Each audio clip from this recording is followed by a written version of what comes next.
हे जे आहेत ना हे माझं ओळखायला लई तगडा आहे ते. गाय जर 21व्या दिवशी माझा यायची असेल ना ती जाऊन वास घेते ती पाठीमाग राईट. आपण ध्यानात ठेवायचं हे गेलंय आणि 21 दिवस झाले त्या कालवडीला. हे जर नाही गेलं वास घेऊन बाजूला फिरलं किंवा त्या मागं नाही चाललं की आपण ओळखायचं माझा अजिबात नाही येत नाही. नाहीतर ह्या गायांच्या मागं आम्हाला रात्रीच येऊन बघावं लागायचं आली का माझा. माझं तर टायमिंग बी गावत नव्हता. कारण शॉर्टेड सिमेंट वापरायचं म्हणलं टायमिंगला AI होणं गरजेचं आहे. आणि ही एक लई चांगलं काम करते का. माझा येणारा कालवड असेल किंवा गाय असेल त्याच्या मागे जाऊन राईटच थांबतंय. मागे जाऊन थांबलं की ते उडतंय काहीतरी करतच आहे नाही का. आणि ही ज्या वेळेस वास घेईल पण ती माझा आला ना कालवड समजा वास घेतल्यानंतर त्यानंतर डायरेक्ट 36 तासाने भरतोय. कन्सिप्शन रेट माझ्या हिशोबाने आहे ना भरलेल्या गायांपैकी 75% गाय ना 100% राहिलेले. म्हणजे ह्या वासराने जर हे केलं तर तुम्ही तिथून नंतर तुम्ही 36 तासाने भरता का? भरतोय. आणि ती काय करतोय आपण जे लावलेलं टायमिंग आहे ना त्याच्यानंतर 20व्या दिवशीच आहे ना आपण काय करतो एखादा दिवस लेटच लावतो ना. आलेला माझा थोडीच लावत नाही. ही 20व्या दिवशी जाऊन समजा हे कालवड माझा होते आता ह्या कालवडाच्या आज मागं गेलं आणि ह्याने वास घेतला आणि ह्याला आज समजा आपण बनवलंय आणि 20 दिवसानंतर ह्याच्या पाठीमागे गेलं आणि ह्याच्यानंतर मागं नाही चाललं आणि नुसता वास घेऊन बाजूला झालं परत दुसऱ्या दिवशी त्या मागं नाही चाललं काय नाही चाललं तर ही हमखास 1001% गाभण निघते. हे एवढ्या कामाला लई डॉक्टरच्या वर काम झालं या वासराचं.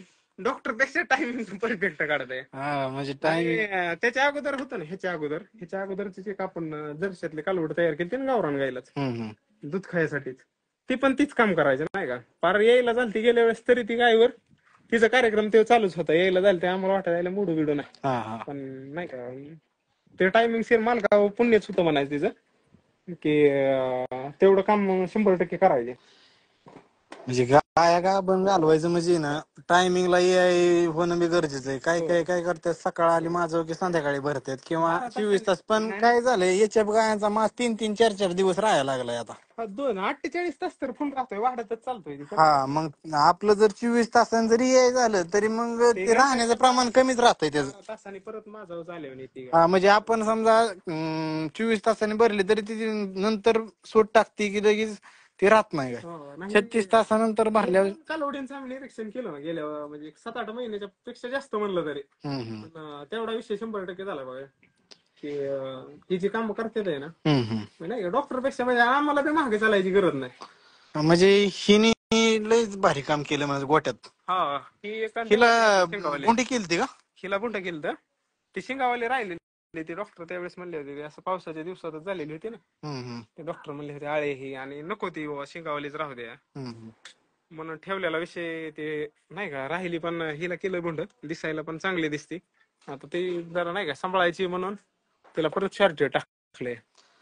म्हणजे बऱ्याच जणांचं म्हणणं आहे की गाभण राहत नाहीत गाया पण तेवढं लक्ष राहणं देणं निरीक्षण करणं बारकाईनं ह्या गोष्टी बघितल्या तरच टायमिंगला AI होणं तिला गरजेचं तर टायमिंगचाच विषय नाही तर 12 तासाने 20 तासाने लावणाऱ्या गाया बी राहायचं प्रमाण कमीच झालंय आता. खूप कमी नुसतं कमी नाही लई कमी झालंय. तर मित्रांनो हे बऱ्याच गोष्टी आपल्याला शिकायसारख्या आहेत.